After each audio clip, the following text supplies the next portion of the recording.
আপনারা ইতিমধ্যে অবগত রয়েছেন যে বাংলাদেশ সরকার তথা বাংলাদেশ ব্যাংকের গভর্নর 22,500 কোটি টাকা ছাপিয়েছে নতুন করে। আর এই টাকা ছাপিয়েছে মূলত দুর্বল ব্যাংকগুলোকে সচল রাখার জন্য এবং মুদ্রাস্ফীতি রক্ষার জন্য। তিনি বলেছেন যে বাজার থেকে বন্ডের মাধ্যমে সেই টাকা তুলে নিয়ে আসবেন যাতে বাজারে মুদ্রাস্ফীতি বৃদ্ধি না পায়। কিন্তু দুর্বল ব্যাংকগুলোতে আপনি যদি খেয়াল করেন তাহলে দেখবেন যে এখনো গ্রাহককে সঠিকভাবে টাকা দেওয়া সম্ভব হচ্ছে না, তাদেরকে হয়রানির মধ্যে পড়তে হচ্ছে, সেই সঙ্গে তারল্য ঘাটতি রয়েই গেছে। নতুন টাকা ছাপানোর পরও চাহিদা মতো টাকা তুলতে পারছেন না দুর্বল ব্যাংকের অনেক গ্রাহক। যদিও কেন্দ্রীয় ব্যাংকের আর্থিক সহায়তা পাওয়ার পর কিছুটা স্বস্তি ফিরতে শুরু করেছে ব্যাংকগুলোতে, তবে আর্থিক খাতের অবস্থা ঠিক রাখতে প্রয়োজন ছাড়া টাকা না তোলার আহ্বান ব্যাংকারদের। তাহলে 22,500 কোটি টাকা কোথায় গেল? কি বলছেন মূলত প্রধান উপদেষ্টা প্রেস সচিব? এদিকে আরেকটি সংবাদে বলা হচ্ছে বিধ্বস্ত হয়ে গেছে দেশের ব্যাংক খাত। কিন্তু কেন? কি বলছে সরকার আর কি বলছে বাংলাদেশ ব্যাংকের গভর্নর? এদিকে আরেকটি সংবাদে বলা হচ্ছে বাংলাদেশের সকল দুর্বল ব্যাংকের গ্রাহকদের ভোগান্তি যেন রয়েই গেল। যদিও বাংলাদেশ ব্যাংকের গভর্নর চেয়েছিলেন 22,500 কোটি টাকা ছাপিয়ে দুর্বল ব্যাংকগুলোকে সচল করে তুলবেন, কিন্তু ফলল না সেই গভর্নরের কথা। টাকা তুলতে ভোগান্তিতেই দুর্বল ব্যাংকের গ্রাহকরা। কিন্তু কেন এমন অবস্থা? এই সংক্রান্ত বিস্তারিত তথ্য জানাবো আজকের ভিডিওতে।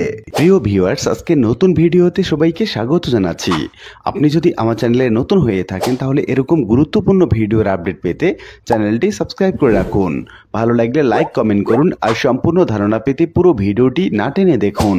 তাহলে শুরু করা যাক। আপনারা স্ক্রিনে দেখতে পাচ্ছেন কালোর কণ্ঠ নামক পত্রিকা সহ বিভিন্ন পত্রিকায় একই রকম সংবাদ প্রকাশিত করেছে। শিরোনামে বলা হচ্ছে নতুন ছাপানো 22,000 কোটি টাকা চৌবাচ্চা পানির মতো, বলছেন প্রধান উপদেষ্টা প্রেস উইং এ। 22,500 কোটি টাকা হয়েছে, এটা কিছু ব্যাংককে সাপোর্ট দেওয়ার জন্য, কিন্তু এটা একটা হচ্ছে যে আপনার একটা চৌবাচ্চার পানির মতো টাকাটা। অন্তর্বর্তীকালীন সরকারের প্রধান উপদেষ্টা প্রেস সচিব শফিকুল আলম বলেছেন নতুন করে 22,000 কোটি টাকা ছাপানো পর মুদ্রাস্ফীতিতে এর কোনো প্রভাব পড়বে না। যে 22,500 কোটি টাকা ছাপানো হয়েছে তা চৌবাচ্চার পানির মতো, মুদ্রাস্ফীতিতে এর সামান্যতম প্রভাবও পড়বে না। গতকাল রবিবার সন্ধ্যায় রাজধানী ফরেন সার্ভিস একাডেমিতে প্রধান উপদেষ্টা প্রেস উইং আয়োজিত প্রেস ব্রিফিং এ প্রেস সচিব এই কথা বলেন। ব্রিফিং এ আরো উপস্থিত ছিলেন প্রধান উপদেষ্টা প্রেস উপসচিব মোহাম্মদ আবুল কালাম আজাদ মজুমদার এবং অপূর্ব জাহাঙ্গীর। এখানে বলা হচ্ছে পাচারের টাকা ফেরত আনতে বৈঠক হবে FBI এর সঙ্গে। কি বলা হচ্ছে মূলত আমরা দেখে নিচ্ছি। প্রেস সচিব শফিকুল আলম বলেন সরকারের অন্যতম অঙ্গীকার যে টাকা দেশের বাইরে চলে গেছে তা যেভাবেই হোক না কেন ফেরত আনার চেষ্টা করতে হবে। সে অনুযায়ী 10 ডিসেম্বর অনেকগুলো কাজ শুরু হয়ে যাচ্ছে। আন্তর্জাতিক যেসব প্রতিষ্ঠান এগুলো নিয়ে কাজ করে তাদের সঙ্গে বৈঠক হচ্ছে, কথা হবে। পুরো গুরুত্ব থাকবে এই টাকা কিভাবে ফেরানো যায়। এর জন্য আগে চিহ্নিত করতে হবে টাকা চুরি করে কোথায় নিয়ে গেছে এবং দ্বিতীয় হচ্ছে কিভাবে এই টাকা ফেরত আনা যায়। এটা কষ্টসাধ্য কাজ, তবে এই সরকারের সর্বোচ্চ অগ্রাধিকারের একটা। সেই লক্ষ্যে 10 ডিসেম্বর থেকে যুক্তরাষ্ট্রের কেন্দ্রীয় গোয়েন্দা সংস্থা সহ এই বিষয়ে যেসব আন্তর্জাতিক প্রতিষ্ঠান কাজ করে তাদের সঙ্গে বৈঠক করা হবে। তিনি বলেন দেশের অর্থ চুরির সঙ্গে যারা সম্পৃক্ত ছিলেন প্রত্যেকের বিচার হবে, কেউ ছাড় পাবেন না। প্রেস সচিব বলেন প্রধান উপদেষ্টা ডক্টর মোহাম্মদ ইউনুস বলেছেন লুটপাটের এমনই চিত্র এটি পাঠ্য বইয়ে আসা উচিত, কলেজে এবং বিশ্ববিদ্যালয়ে জানা উচিত গত 15 বছরে কিভাবে লুটপাট হয়েছে। পতনের আগেও পাচারের জন্য 60,000 কোটি টাকা ছাপায় হাসিনা সরকার। শফিকুল আলম বলেন শেখ হাসিনার শাসনামলে দেশে মহা চুরি চিত্র তুলে ধরা হয়েছে অর্থনৈতিক অনিয়মের শ্বেতপত্র প্রণয়ন কমিটির প্রতিবেদনে। কয়েক মাস আগেও তারা 60,000 কোটি টাকা প্রিন্ট করেছিল। হ্যাঁ, তো আমি আমাদের সেন্ট্রাল ব্যাংকের গভর্নর আমাকে বলেছেন ওই পুরো 60,000 কোটি টাকার প্রিন্টিংয়ের মূল উদ্দেশ্য ছিল এস আলমকে টাকা পাচারে হেল্প করা। শেখ হাসিনা পতনের আগেও পাচারের সুযোগ দিতে 60,000 কোটি টাকা ছাপানো হয়। তিনি বলেন মূলত এস আলমকে টাকা পাচারের সুযোগ দিতেই ওই টাকা ছাপানো হয়েছে। শফিকুল আলম বলেন শ্বেতপত্র প্রণয়ন কমিটির সদস্যদের বক্তব্য যদিও শ্বেতপত্র উল্লেখ নেই, তবে খেলাপি ঋণের পরিমাণ 30% হতে পারে বলে ধারণা করছে সরকার। বাংলাদেশ ব্যাংকের গভর্নর এমন তথ্য জানিয়েছেন। আনুষ্ঠানিকভাবে আজ সোমবার শ্বেতপত্রের প্রতিবেদন প্রকাশের কথা রয়েছে। প্রস্তাবিত শ্বেতপত্রে 6টি বিষয়ের আলোকপাত করার প্রস্তাব রেখেছিল প্রধান উপদেষ্টার কার্যালয়। সেগুলো হলো সরকারি আর্থিক ব্যবস্থাপনা, মুদ্রাস্ফীতি ও খাদ্য ব্যবস্থাপনা, বাহ্যিক ভারসাম্য, জ্বালানি ও বিদ্যুৎ, বেসরকারি বিনিয়োগ এবং কর্মসংস্থান। গত 5 আগস্ট সরকার পতনের পর 28 আগস্ট দেশের সামগ্রিক অর্থনৈতিক চিত্র জানতে ডক্টর দেবপ্রিয় ভট্টাচার্যের নেতৃত্বে 12 সদস্যের শ্বেতপত্র প্রণয়ন কমিটি গঠিত হয়। আপনারা স্ক্রিনে একটি ছবি দেখতে পাচ্ছেন। এখানে বলা হচ্ছে রোববার থেকে চাহিদা অনুযায়ী টাকা পাওয়া যাবে শুনে ফার্স্ট সিকিউরিটি ইসলামী ব্যাংকের যে গ্রাহকরাই চেক নিয়ে গেছেন ফিরেছেন হতাশ হয়ে। অবস্থান থেকে সরে এসে দুর্বল ব্যাংকে সহায়তা দিতে টাকা ছাপানোর পর কেন্দ্রীয় ব্যাংকের গভর্নর ঘোষণা অনুযায়ী গ্রাহকরা চাহিদা মতো টাকা তুলতে পারছেন না। গভর্নর বলছেন গ্রাহকরা যে এখনো টাকা পাচ্ছে না সে বিষয়টি তিনি জানেন না। কেন এমন হয়েছে সেটি তিনি খতিয়ে দেখবেন। রোববার ন্যাশনাল ব্যাংক তার গ্রাহককে সর্বোচ্চ 1 লাখ টাকা দিতে পারলেও সোশ্যাল ইসলামী ব্যাংক, ইউনিয়ন ব্যাংক, গ্লোবাল ইসলামী ব্যাংক, ফার্স্ট সিকিউরিটি ব্যাংকে বেশিরভাগ শাখা থেকে গ্রাহকরা 5,000 টাকার বেশি তুলতে পারেননি। যাদের হিসাব মতিঝিলের দিলকুশা শাখায় তাদের মধ্যে SIBL এর গ্রাহকরা সর্বোচ্চ 20,000, ফার্স্ট সিকিউরিটি এবং গ্লোবাল ইসলামী ব্যাংকের গ্রাহকরা 10,000 করে তুলতে পেরেছেন। কেন্দ্রীয় ব্যাংকে যোগাযোগ করে জানা গেছে 4টি ব্যাংকের মধ্যে গ্লোবাল এবং ইউনিয়ন ব্যাংকে অল্প কিছু করে টাকা পেয়েছে। সোমবার থেকে দেয়া হবে বাকিটা। তবে বাকি 2টি ব্যাংকে দেয়া হয়েছে এর মধ্যেই। 22,500 কোটি টাকা ছাপিয়ে এই 4টি সহ মোট 6টি ব্যাংকে সহায়তা দেওয়া হবে জানিয়ে কেন্দ্রীয় ব্যাংকের গভর্নর আহসান এইচ মনসুর বৃহস্পতিবার বলেছিলেন। তারল্য সংকটে ভোগা ব্যাংকগুলোতে রোববার থেকে গ্রাহকরা তাদের চাহিদা অনুযায়ী টাকা তুলতে পারবেন। তবে বৃহস্পতিবার আর রোববারের চিত্রের মধ্যে কোনো পার্থক্য দেখা যায়নি। গ্রাহকদের চেক নিয়ে ব্যাংক থেকে চোখে মুখে বিরক্তি নিয়ে ঘুরতে দেখা গেছে। এ বিষয়ে যোগাযোগ করা হলে গভর্নর BD নিউজ 24কে বলেন, ফার্স্ট সিকিউরিটি এবং সোশ্যাল ইসলামী ব্যাংকে টাকা দেয়া হয়েছে। তারা চাহিদা মোতাবেক কেন টাকা দিতে পারছে না তা আমি জানি না, তবে বিষয়টি নিয়ে আমি দেখব। তবে গ্লোবাল এবং ইউনিয়ন ব্যাংকে টাকা দেয়া হয়নি সেভাবে, সোমবার দেয়া হবে এমনটি জানিয়েছে বাংলাদেশ ব্যাংকের গভর্নর। গত 5 আগস্ট আওয়ামী লীগ সরকারের পতনের পর থেকে বেশ কয়েকটি ব্যাংকে তারল্য সংকট প্রকট হয়েছে। সেগুলো গ্রাহকদের চাহিদা অনুযায়ী টাকা দিতে পারছিল না। এ নিয়ে গ্রাহকরা নানা জায়গায় বিক্ষোভও করেছিলেন। তবে গভর্নর হয়ে আহসান মনসুর বলেছিলেন দুর্বল ব্যাংকগুলোকে তারা কোনো সহায়তা দেবেন না, ব্যাংকগুলোতে নিজেদের মতো করে চলতে হবে। আর আওয়ামী লীগ সরকার 60,000 কোটি টাকা ছাপিয়ে মুদ্রাস্ফীতি বেড়েছে বলে মন্তব্য করেছিলেন। অন্তর্বর্তীকালীন সরকার এভাবে টাকা ছাপাবে না। কিন্তু 4 মাস যেতে না যেতে এই অবস্থান থেকে সরে এসেছে সরকার এবং কেন্দ্রীয় ব্যাংক। প্রথমে সবল ব্যাংক থেকে ধার নিয়ে প্রায় 8,000 কোটি টাকা ধার দেওয়া হয়, তাতেও সংকট না কাটায় টাকা ছাপানো হয়। আর গত বৃহস্পতিবার বিষয়টি স্বীকার করেন গভর্নর। টাকা তুলতে জামালপুর থেকে ঢাকায় এসে শুনলেন পাবেন 5,000 টাকা। জামালপুরে সৌরভ রহমানের সোশ্যাল ইসলামী ব্যাংকের গ্রাহক। জামালপুর শাখার তার হিসাবে 7 লাখ টাকা, কিন্তু তুলতে পারছেন না। ভেবেছিলেন ঢাকায় এসে টাকা পাবেন, কিন্তু এই দীর্ঘ যাত্রার কোনো লাভ হয়নি। ব্রাঞ্চ ম্যানেজারের সঙ্গে পরামর্শ করে রাজধানীতে আসার গাড়ি ভাড়া আর কয়েক ঘন্টা ভ্রমণ পণ্ডশ্রম হয়েছে তার। সৌরভ BD নিউজ 24.com-কে বলেছে, জেলায় টাকা পাওয়া যায় না, তাই মতিঝিল শাখায় এসেছি। এখানেও একই অবস্থা, সর্বোচ্চ 5,000 টাকা করে দিচ্ছে।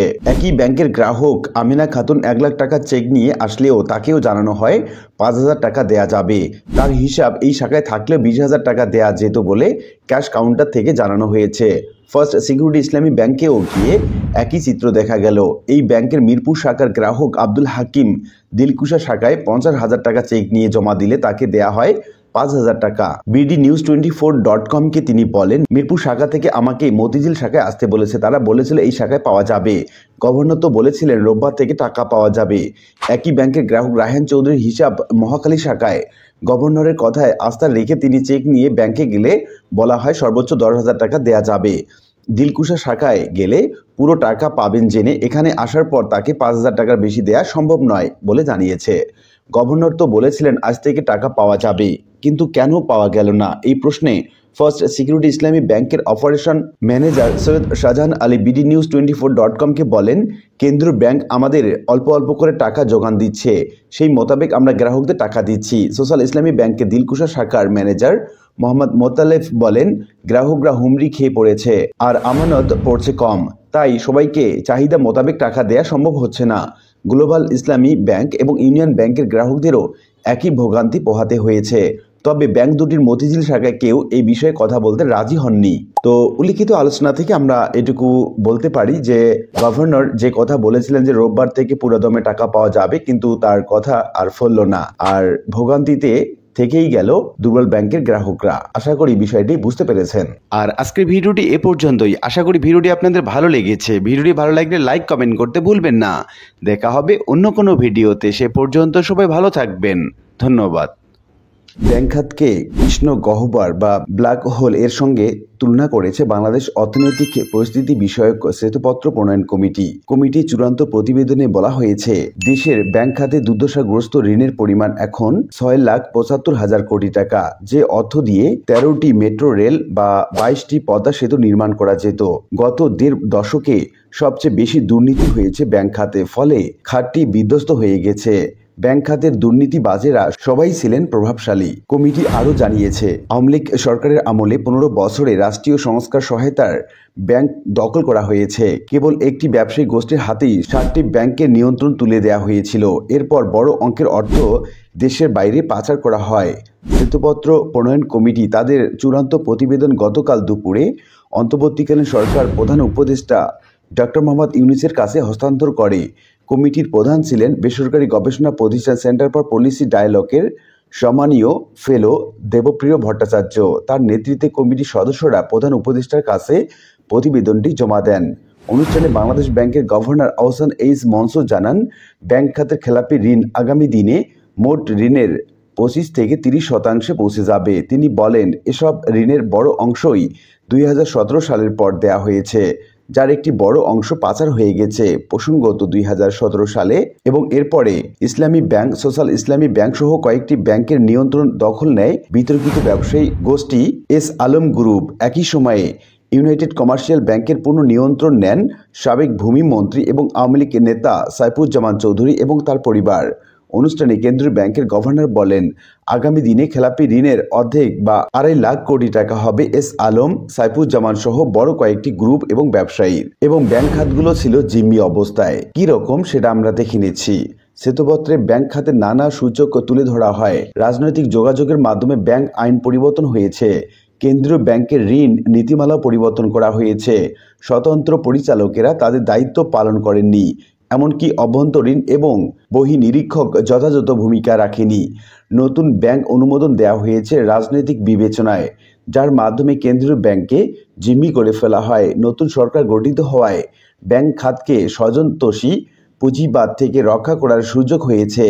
এটি নিশ্চিত করতে হবে যে নতুন কোনো স্বজনতোষী পুঁজিবাদ যাতে ব্যাংকের নিয়ন্ত্রণ না নিতে পারে। শ্বেতপত্র প্রণয়ন কমিটি 10টি ব্যাংকের আর্থিক প্রতিবেদন পর্যালোচনা করেছে। এর মধ্যে 2টি সরকারি ব্যাংক এবং 8টি বেসরকারি ব্যাংক। বেসরকারি ব্যাংকের বেশিরভাগ সরিহ ভিত্তিক। এই 10 ব্যাংকের নিয়ন্ত্রণে ছিল পুরো খাতের 33% ঋণ আর 32% আমানত।